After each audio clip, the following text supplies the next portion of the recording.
こんにちは、工具屋てっちゃんです。今日の工具屋てっちゃんがおすすめしますはこちら、クニペックスのカッターです。昨年発売されて大人気でなかなかね店頭に並ぶことがなかったんですけど、最近落ち着きかけましたのでね、改めて紹介させていただきたいと思います。たかがカッター、されどカッター、クニペックスのカッターはすごいですよ。ということで、今日はこちらクニペックスのカッターの魅力を3つのポイントでご紹介しますね。まず1つ目です。デザインかっこいいですけれども、このね実は素材なんですね。これねマグネシウム合金を使ってます。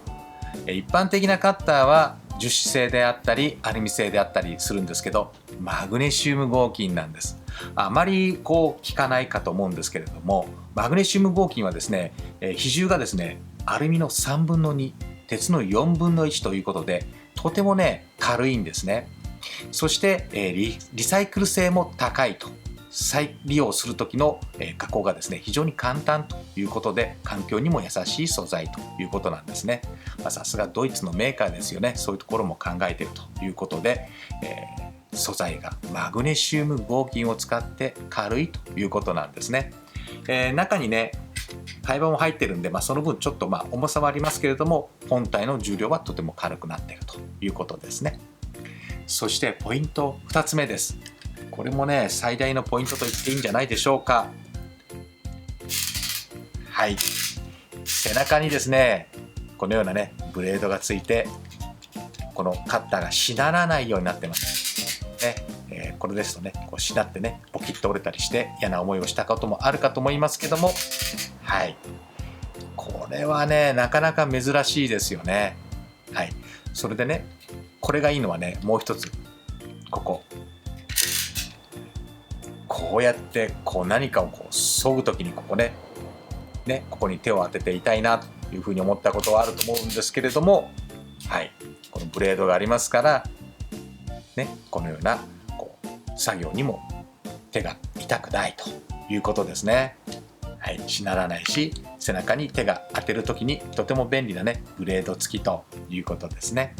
そしてポイント3つ目ですね。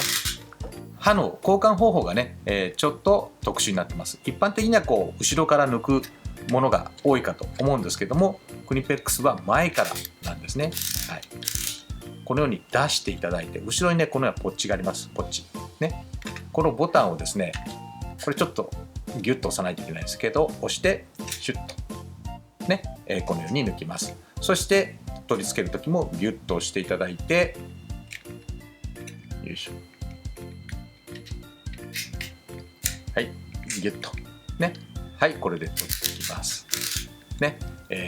貝刃はですねこの中にも入ってますはい、この中に2本入ってますね。でその貝刃なんですけれども、一般的に日本国内で流通している 18mm の貝刃が使えますんでね、そこはご安心ください。はい、ということでですね、クニペックスのカッター、何でもいいやというふうに思わずですね、ちょっと高いですけれどもこだわったカッター使ってみてはいかがでしょうか。